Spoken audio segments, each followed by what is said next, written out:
उसने अपना आधा चेहरा ही दिखाया था और आदमी तुरंत ही उसके प्यार में पड़ गया। उसने बिना देर किए उसके पति को मार डाला। उस लम्हे में उसे लगा कि उसने पूरी दुनिया जीत ली है। लेकिन अजीब बात ये थी कि महिला एलिस बिल्कुल भी डरी नहीं लग रही थी, बल्कि उसने डेविड से कहा कि उसे घर छोड़ दे। उसकी खूबसूरती इतनी जबरदस्त थी कि डेविड उसकी हर बात मान गया। वह उसे अपने कंधे पर उठाकर घर की तरफ दौड़ा, चेहरे पर मुस्कान ली। डेविड ने एलिस से कहा कि वह इस धरती का राजा है, यहाँ तक कि आसमान के बादल भी उसकी बात मानते हैं। एलिस को उसकी बातों पर हंसी आई, लेकिन तभी उसका हेयर पिन फिसल कर पहाड़ी के नीचे गिर गया। उसने कहा, अगर बादल तुम्हारी सुनते हैं तो मेरा हेयर पिन लाना आसान होगा, और अगर तुम इसे नहीं ढूंढ पाओ तो मैं तुमसे शादी नहीं करूंगी। डेविड परेशान हो गया, लेकिन रात तक वह आखिरकार हेयर पिन को गहरे पहाड़ के अंदर खोज निकाला। जब वे घर लौटे तो एलिस को पता चला कि डेविड की पहले से ही 7 बीवियां थीं। ये जानकर एलिस ने उसके साथ रहने से मना कर दिया। उसने कहा कि वह उनके साथ कभी नहीं रह सकती, और उसने डेविड से कहा कि उन्हें मार दे, उसे खुश रखने के लिए। डेविड ने उसकी बात मान ली। उसने 6 की हत्या कर दी। डेविड ने उन्हें एक पल में खत्म कर दिया, लेकिन जब वो अपनी सबसे छोटी बीवी को मारने ही वाला था, एलिस ने उसे रोक दिया। उसने कहा, मुझे एक नौकर चाहिए। डेविड ने सोचा कि अब जिंदगी आखिरकार शांति से चलने लगेगी, लेकिन कुछ दिन बाद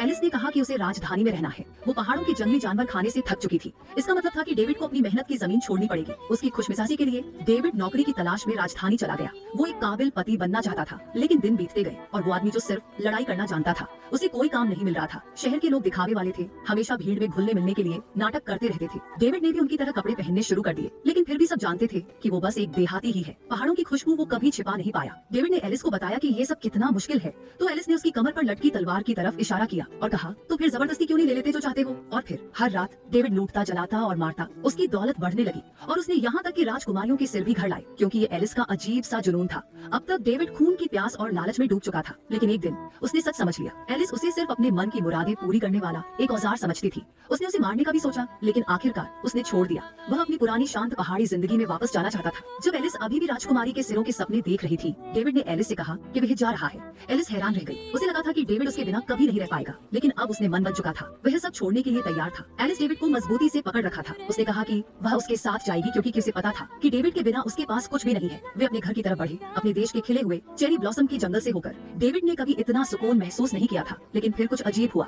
एलिस की उंगलियां सूखने लगी, उसकी त्वचा से सारी नमी चली गई। वह एक भूत बन गई थी। डेविड अपनी आंखों पर यकीन नहीं कर पा रहा था। डेविड डरा हुआ था और वो गुस्से से भर गया। उसने एलिस को गर्दन से दबोच लिया, लेकिन जब सब खत्म हुआ तो भूत फिर से एलिस में बदल गया। दृश्य फिर से बदल गया। एलिस की लाश गायब हो गई और उसकी जगह डेविड पड़ा था। आखिरकार पता चला कि एलिस और 7 पत्नियां दरअसल डेविड की ही अलग अलग शख्सियत के पहलू हो सकते हैं। उसने अपनी डरी हुई आम स्वभाव वाली खुद की शख्सियत को मार डाला था और अपनी सबसे गंदी ख्वाहिशों को अपनाकर एक ऐसा राक्षस बन गया जो बस जान लेना जानता था। 7वीं पत्नी जो बच गई, वो आज्ञाकारी और मासूम थी, शायद डेविड के बचपन की खुद की परत का प्रतीक, उसकी तसल्ली की आखिरी नाजुक उम्मीद। बेशक ये खुला हुआ मास्टरपीस कई तरह की थ्योरीज के लिए जगह छोड़ता है। क्या एलिस कोई अलौकिक प्रलोभन थी, या फिर डेविड बस अपने खून की प्यास में खो गया था? जो भी तुम सोचो, हर एक मतलब सही है। तो तुम्हारा क्या ख्याल है इस बारे में?